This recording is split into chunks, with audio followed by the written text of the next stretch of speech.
ভিডিওটা প্রথম থেকে দেখেন, এরপর বলছি। কি ব্যাপার এখানে অনেকদিন দেখা সাক্ষাৎ নাই, ভালো তো? আপনার সাথে তো প্রত্যেকদিন দেখা হওয়ার কিছু নাই। তো কিছু বলতে চাও? হ্যাঁ, বলতে তো চাই। কি? আপনি তো কাজটা ঠিক করেন না। মানে আপনি যা করতেছেন এটা তো ঠিক না। আপনি একটা বয়স্ক মানুষ হয়ে দিশারে কিভাবে বিয়ে করলেন? দিশা আপনার অনেক ছোট না, আপনার ছাত্রী না সে। তো তোমার সমস্যা কি? আমার সমস্যা আমি আপনাকে মারবো।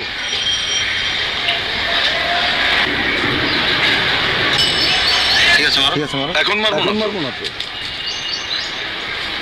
আজকে ওয়ার্নিং দিয়ে গেলাম। এই হলো কি অবস্থা। বর্তমান ইয়াং জেনারেশনের যারা আইডল হিসেবে খ্যাত, তো এদের আইডিওলজি, এদের থট মানে কোন লেভেলের একটু দেখেন। এই যে একটা কন্টেন্ট, ছোট্ট একটা কন্টেন্ট দেওয়ার মাধ্যমে এটা আসলে এরা কী প্রচার করতে চায়। যেমন রাসূল সাল্লাল্লাহু আলাইহি ওয়াসাল্লাম আপনারা জানেন, তার মানে বার্ধক্যের কাছাকাছি সময়ে প্রায় মানে অনেক বয়স্ক অবস্থায় রাসূল সাল্লাল্লাহু আলাইহি ওয়াসাল্লাম আয়েশা রাদিয়াল্লাহু আনহাকে বিয়ে করেছিলেন 9 বছর বয়সে। তো এই যে মানে একটা বিষয়, এই বিষয়গুলোকে সমাজে উপস্থাপন ডিরেক্টলি চাইলে তারা করতে পারে না। এটার জন্য তাওহীদি জনতা যারা আছে তারা ক্ষেপে যায় বা তারা তাদের প্রতিবাদ করে কি বলে ঈমানের স্বার্থে, রাসূলের মহব্বতের স্বার্থে।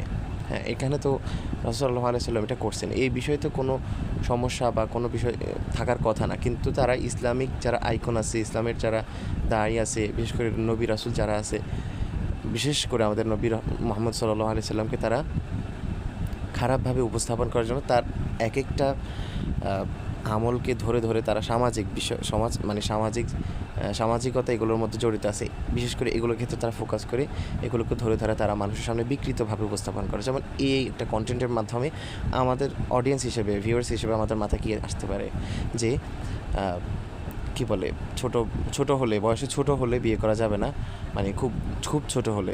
অবশ্য স্বাভাবিকভাবে তো বয়সে ছোট মেয়ে দেখেই বিয়ে করে, কিন্তু খুব ছোট হলে বিয়ে করা যাবে না, বয়স্ক হলে ছোট মানুষ বিয়ে করা যাবে না। এই যে একটা বিষয়, এটা যদি কারো মাথায় ভালোভাবে সেট হয়ে যায়, তখন তার মাথায় চলে আসবে যে কি রাসূল সাল্লাল্লাহু আলাইহি ওয়াসাল্লাম তো এটা করছে।